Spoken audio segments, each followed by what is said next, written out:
et Daniel Riolo et deux autres nous ont rejoint, deux autres personnalités bien entendu du PAF, du football européen, non seulement français. Simone Rovera, ciao Simone. Ciao, bonsoir, très bien. Ça fait plaisir de te revoir Simone. Ciao, bonsoir. Julien Maumont est avec nous également, l'une des stars d'SFR Sport, vous le savez également. Voilà. Ça va Julien? Ça va, Nico. Quel beauté ce mec.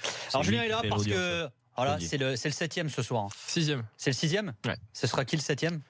On ne fait pas Guardiola, on profite de Guardiola tous les week-ends sur SFR Sport. C'est pour ça. Bon, qu'est-ce qu'il est bon! Qu'est-ce que c'est beau là! Et les entraîneurs révolutionnaires de foot, c'est aux éditions Solar. Voilà, et on en parlera tout à l'heure avec Hélène Herrera. Juste, on est toujours aussi avec Philippe Auclair. Et puisqu'on est.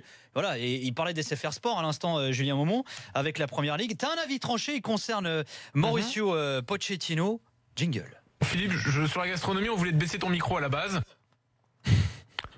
Oui, alors ça, franchement, en plus de ça, parlons à quelqu'un qui a fait ses classes dans une cuisine de restaurant étoilé. Qui t'a dit ça? Jean-Louis Tour, non? Oh là là. C'est Quel scandale. Samedi 13h30, il y a le derby entre Arsenal et Tottenham. Arsenal est 6e, Tottenham est 3e. 8 points de retard sur City pour les Spurs. Il y en a déjà 12 quand même pour Arsenal. Manchester United, oui. Voilà. Et alors toi, tu as un avis tranché, il concerne Pochettino. Oui, absolument. Moi, ce que je dis, et c'est un truc qui m'a frappé d'autant plus après avoir fini la lecture du journal de bord de Mauricio Pochettino pour la saison 2016-2017, qui vient de sortir en Angleterre et qui est fantastique. C'est le fait que ce genre de bouquin qui sort en Angleterre. Oui. Et qui est vraiment franchement formidable, Daniel. Par un journaliste espagnol, ouais. Guillaume Balaguer, qu'on connaît tous. Ça, c'est pas mal, ça. Ouais, et faut demander à Duprat, journal de bord du TFC. Sur une saison. Pour revenir à nos moutons.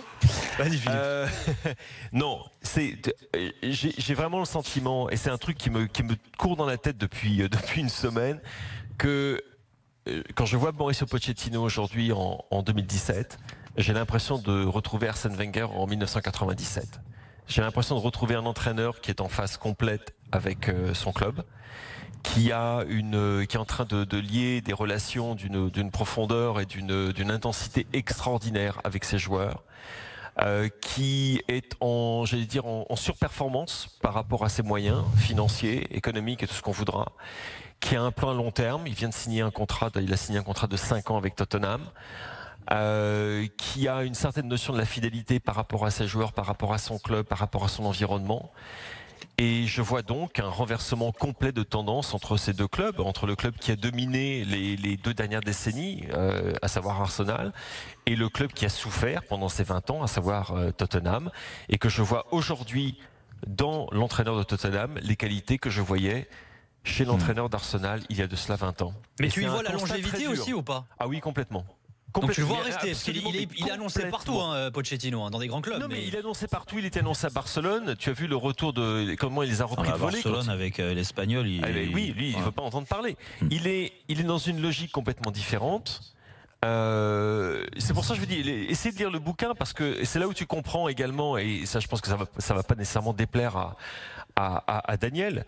C'est l'une des raisons pour lesquelles Marcelo Bielsa, l'un des plus grands entraîneurs de l'histoire du football, point barre, c'est le fait que c'est un homme qui crée des entraîneurs, des managers, des techniciens qui ont en eux des valeurs de passion, d'émotion, d'amour du football qui sont totalement indestructibles. Ce sont des gens qui sont dans le football pour les bonnes raisons.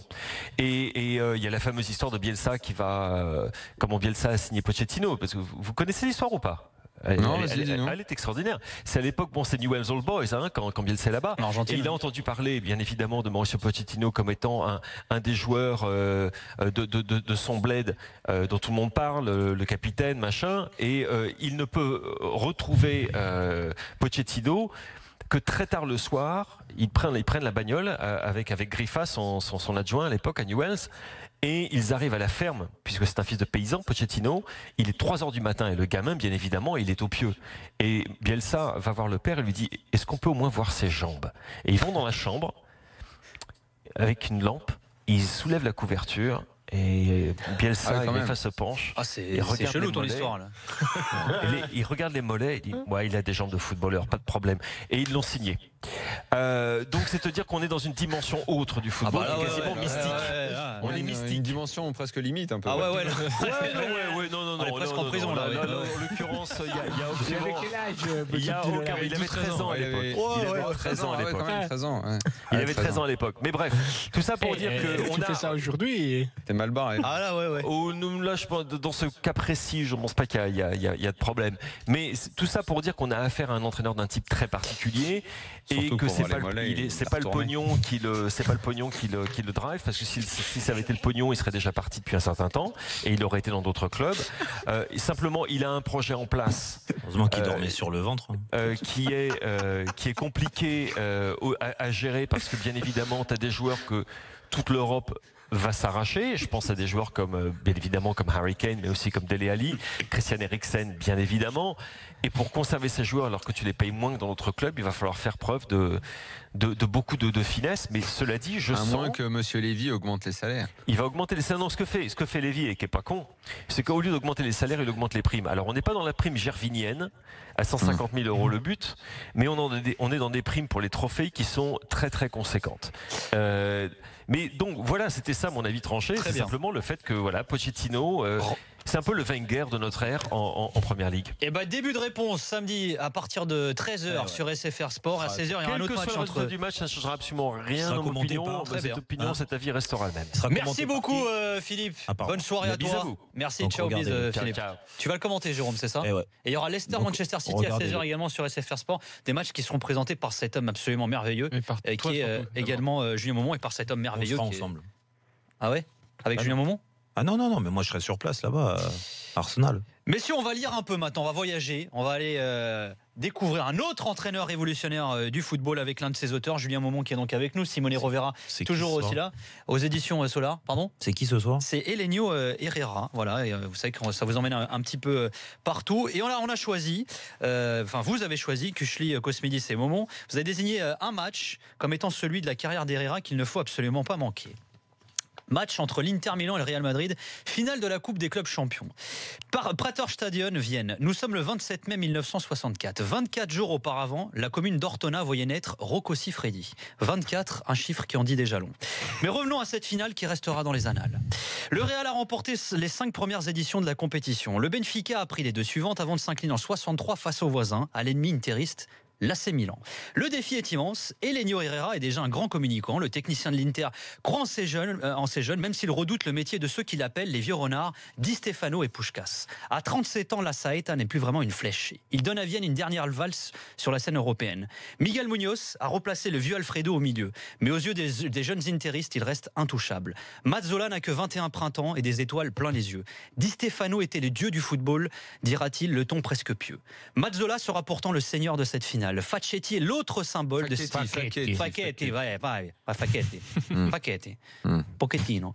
Facchetti est l'autre symbole de cette vive mais si stricte formation herrérienne. 43e, Facchetti déboule dans son couloir et sert Mazzola, dont le tir dévié ne laisse aucune chance à José Vicente. En face, Sarti est sauvé par son poteau. La réussite est là, mais elle se provoque, martèle Herrera. Jeu direct contre l'Inter exploite tout. À l'heure de jeu, Vicente s'en mêle les doigts sur une frappe de Milani. 2-0. Fellow permet au Real de se relancer. La volée est belle, mais l'envolée est italienne. L'Inter défend, de la tarte à la crème. Bientôt une tarte pour les merengues. Santa Maria loupe son intervention face à Mazzola. 3-1. Le 4-2-4 de Muñoz a été impuissant face au système d'Herrera. Ce faux 4-3-3 avec Piqué. Ouais. En libéraux fera de l'Inter une équipe de héros, le symbole du succès du fameux Catenaccio. France Foot écrit: les robots d'Herrera chassent le romantisme. Qu'importe s'il est mal aimé, malheureux en amour, Herrera est heureux au jeu, et ce pour toujours. Elenio et les garçons débutent leur série, un salut musclé qui leur permet de donner leur premier baiser sur cette coupe aux oreilles décollées. Dans un an, ils remettront ça. Voilà. L'histoire de ce match. Voilà, c'était l'histoire de ce match, de cette finale entre l'Inter et donc le Real Madrid. Moi, je vais être honnête avec toi, Julien. Je crois que c'est celui qui m'a le plus marqué, moi, Herrera, dans votre livre. Ça fait plaisir. Non, mais c'est moi qui l'ai écrit. C'est toi qui l'as fait. C'est peut-être pour ça, alors, tu vois. Ouais. C'est sûr. Mais non, mais parce que pour le coup, tous les entraîneurs qui sont dans le livre, vous les avez appelés révolutionnaires. Mais si on regarde de plus près, tous ne le sont pas forcément. Il y a différents degrés, évidemment. Il y a différents degrés. Et s'il y en a un qui l'est réellement, c'est lui.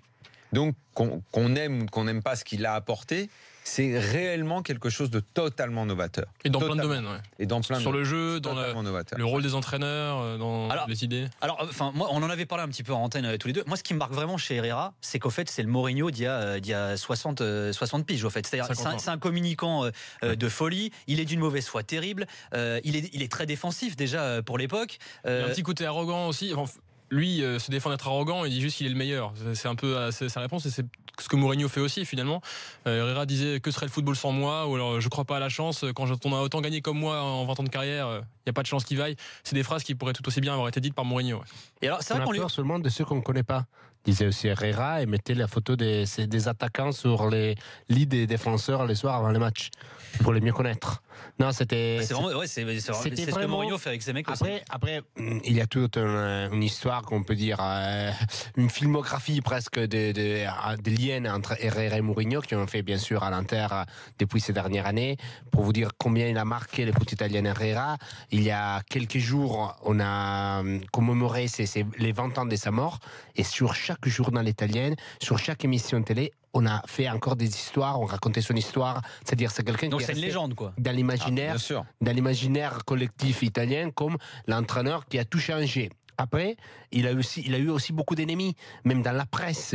Pour vous dire, il y a des gens qui considèrent qu'il n'a rien changé, il n'a rien apporté à niveau du jeu, parce que il a amélioré quelque chose qu'il avait déjà. Alors, mais les jeux à l'italienne, lui, l'exemple le plus important dans l'histoire peut-être des jeux à l'italienne défensifs, mais c'est pas lui qui l'a inventé. C'était plutôt Rocco, qui était l'entraîneur du Milan, qui remporte la C1 un an plus tôt. Ouais. Avec Vianney, voilà, qui sera son directeur sportif d'ailleurs. C'est ça. Et bon, c'est pour ça que c'est un révolutionnaire, mais pas forcément un pionnier. Herrera, c'est pas lui qui va inventer le catenaccio, même si on veut remonter aux origines plus anciennes.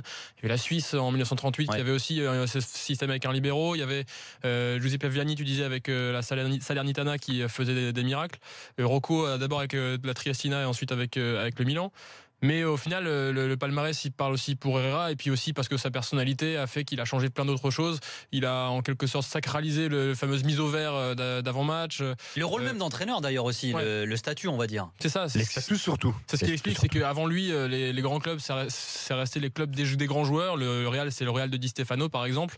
Et avec son arrivée, c'est l'entraîneur qui est devenu le boss, qui est devenu mieux payé, qui est devenu vraiment au centre du jeu et au centre des débats. En ça, il y a une liaison incroyable avec Mourinho. Lui, Herrera, quand il arrive de Barça à l'Inter, il s'est fait doubler les salaires, devient l'entraîneur le plus payé de l'histoire. Personne n'a été jamais payé autant que lui. Mourinho, quand il arrive à l'Inter, il est l'entraîneur le plus payé au monde. Lui aussi, donc. C'est marrant le parallèle, ouais. Il y a des parallèles. L'effet que Herrera fait gagner la Coupe des Champions à Moratti, les pères. Mourinho fait gagner la Coupe des Champions, la Champions League, à Moratti, les fils. Donc, il y a vraiment plein d'histoires. Après, sur ce qu'il a porté, c'est important de se parler avec ses anciens joueurs, comme Suarez et Mazzola, te disent qu'il a changer la façon de s'entraîner. C'est quelque chose qu'on a déjà, tout ça, voilà, dont j'ai parlé il y a quelques semaines pour Arrigo Sacchi, il y a quelques jours pour Arrigo Sacchi. Là aussi, il y a eu une autre étape d'évolution de la profession de footballeur. Lui a pris vraiment ce qui était un début de profession, il a fait devenir quelque chose de plus cadré. Il a tout changé dans les entraînements, à niveau physique, à niveau mental. Mazzola te dit que lui, tu arrivais à faire des efforts en plus, parce que lui, tu mettais dans la tête qu'avec cet effort en plus, tu allais gagner les matchs. Et tu le faisais déjà à l'entraînement, et après, tu le répétais d'une façon plus simple dans les matchs. Il avait un paquet de slogans aussi qu'il affichait dans les vestiaires, etc. Des trucs, celui qui ne donne pas tout ne donne rien, des choses comme ça. Alors, il y a un truc qui est intéressant, et ça vaut pour pas mal d'ailleurs d'entraîneurs qui sont dans ce livre, c'est qu'au final, il n'a pas toujours été comme ça, entre guillemets, Herrera. Il y a eu un déclic alors. C'est ça, c'est au final, avant d'arriver à l'Inter, il est champion 2 années de suite avec le Barça, il met fin à l'hégémonie du Real en 59 et en 60, avec une équipe qui marque 3 buts par match en moyenne. Et il arrive à l'Inter, il garde son 4-2-4 initialement, et ça bascule sur un match à Padoue, où il mène 1-0, ils se font remonter, ils perdent 2-1 finalement, il se fait descendre dans la presse italienne. C'est un épisode qui a marqué beaucoup Sacchi, d'ailleurs, qu'il racontait aussi lui-même par la suite. Une semaine après ce match à Padoue, il y a un derby contre le Milan. L'Inter ouvre le score, et là il y a différentes versions. Il y en a qui de revendications, en fait, à quel moment ça a basculé vers le catenaccio. C'est-à-dire qu'après le 1-0, il y a un libéro qui vient derrière la ligne défensive pour blinder tout ça et garder le score. Il y a les joueurs qui disent que ce sont eux qui se sont pris en main parce que Herrera voyait rien, il était myope au bord du terrain, il voyait rien. Ça c'est vrai, c'est génial. Il y a Gianni Brera, la grande plume du journalisme sportif italien, qui lui revendique c'est moi qui ai filé l'idée à Herrera, et puis Herrera lui-même va dire bah non, c'est moi qui ai pris l'idée. Donc il y a différentes idées dans la partie de à tes souhaits, hein, Jérôme. C'est vrai que on parle tactique. Du coup, il est un peu. Ouais, non, j'écoute. Après, c'est vrai qu'il a profondément marqué le foot italien et qu'il a fait finalement que pendant des années ailleurs et surtout en France où tactiquement on avait énormément de retard et on développait pas le foot comme d'autres pays, propager cette fameuse idée stupide de ils ont gagné à l'italienne ou de je sais plus quelle autre expression cliché on entendait. Moi, j'aimerais rappeler quand même que d'abord dans son jeu défensif, il y avait une donnée qui différencie. Moi, je préfère plutôt l'autre football, mais je vais me faire l'avocat de ça néanmoins parce qu'il y a quand même des nuances qui sont importantes. D'abord, les défenseurs de ce football-là ont toujours été des défenseurs extrêmement techniques. Il y a pas Piqué, oui. Piqué, c'était un bon relanceur. Facchetti, c'était Lewandowski arrière gauche. C'est ça qui est surprenant finalement. Mais c'est un peu l'exception. C'est un peu de l'école, de tout ce qui a suivi, parce que le foot italien a été marqué par ça. A été marqué la Coupe du Monde, même les sélectionneurs, la Coupe du Monde 70, même si tu vas par là, même les vainqueurs de la Coupe du Monde 82, on est dans cette école-là. On est dans cette école. Le football italien, quand il se développe, c'est de toute façon, nous, mine de rien, l'idée qui était, j'ai souvent raconté, c'est nous, finalement, on est un petit pays. D'autres ont beaucoup plus de moyens financiers que nous pour parler d'un beau foot. Enfin, il y avait collé un aspect culturel à ça. Dans la posture un petit peu de soumission, en quelque sorte. Voilà, et on va s'en sortir autrement. Et eux, l'opposition, c'était avec l'Allemagne. C'était pas avec la France qui footballistiquement n'existait pas, ou même avec l'Espagne où c'était surtout les clubs, mais pas l'équipe nationale. C'était toujours rapport à l'Allemagne. Eux, ils sont forts économiquement, ils sont riches. Hein. Nous, il faut qu'on s'en sorte autrement. Et tout leur football, était effectivement défensif, mais avec des défenseurs qui traditionnellement ont tous été des joueurs extrêmement techniques tout le temps. Ça, faut le préciser. S'il y a des exemples de Catenaccio célèbres, moi je propose et pourtant ça date de longtemps. Vas-y pour finir, Daniel. Parce qu'on va basculer dans le quiz après. Il y a un Italie-Pays-Bas joué à 10 contre 11 de l'Euro 2000 qui est extraordinaire. Si on veut prendre une leçon de ce qu'est le Catenaccio et un beau Catenaccio. Allez. Et je maintiens que l'Inter de Mourinho qui élimine le Barça, ça n'est pas un Catenaccio verrouillé, c'est un peu plus que ça dans le 3-1, 1-0 aller-retour. Il y a eu des circonstances de match qui ont fait que... Voilà. Les entraîneurs révolutionnaires du foot, c'est aux éditions Solar, messieurs. Le quiz nous attend. Jérôme est chaud bouillant. Et le quiz, c'est là, dans quelques instants. 32-16.